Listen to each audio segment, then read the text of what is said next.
បាទសួស្តីអ្នកទាំងអស់គ្នាថ្ងៃនេះខ្ញុំមានប្រភេទ Patibok Ultimate បាទសេរីនេះគឺបាទសំឡេងរបស់វាគឺបុកបាសបានល្អជះសំឡេងបានទៅឆ្ងាយបាទបងដែលបាទពេញនិយមសំឡេងដែលជួយចិត្តបាទបែបខ្លាំងបងអាចមកមើលប្រភេទ Patibok Ultimate បានបាទបងយកទៅប្រកាសជាអត់ខកបំណងទេបាទយើងជាក់ស្ដែងប្រភេទ Patibok Ultimate នេះបាទវាមានភ្លើង LED បាទភ្លើង LED គឺមកជុំវិញខ្លួនរបស់វាតែម្ដងបាទហើយតាក់ទងជាមួយខាងក្រោមក៏មានភ្លើងផ្លាស់ចំនួន4ទិសដែរបាទ4ទិសហើយជាមួយនឹងភ្លើងបាទរត់ជុំវិញតែម្ដងបាទប្រភេទ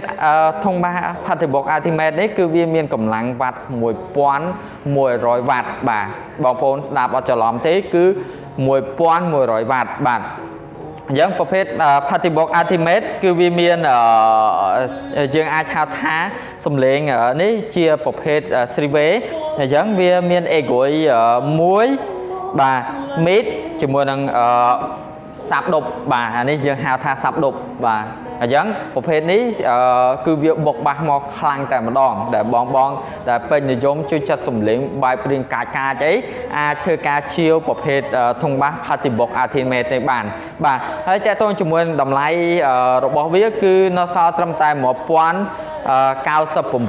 តែប៉ុណ្ណោះបាទបើបងប្អូនមកជាពេលឥឡូវគឺយើងមានការ promotion ជាមួយនឹងឈុត microphone មួយឈុតតែម្ដងបាទអូខេសម្រាប់បងដែលមានបំណងចង់ធ្វើការជាវប្រភេទ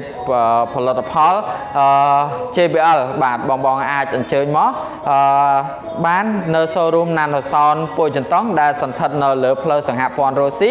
ជាប់ជាមួយនឹងសាលារៀន Belty ទល់មុខជាមួយនឹងសាពួយចន្ទង់នេះតតែម្ដងបាទបើបងប្អូនមកពីខាងពលានយន្តហោះបងប្អូនអាចអញ្ជើញមកជិះហួរពលានពួយចន្ទង់មករហូតទៅដល់សា Century បាទរំលងពីសា Century ប្រហែលជា500ម៉ែត្រនៅខាងស្នាមថ្លៃរបស់បងប្អូននឹងឃើញសាលារៀន Belty ជាប់ជាមួយនឹងសាលារៀន Belty តតែម្ដងគឺហាង showroom Nanosound ពួយចន្ទង់ដែលមានដាក់ផ្លាកសម្គាល់គឺយើងដាក់អក្សរ JBL ឬមួយ Nanosound បាទ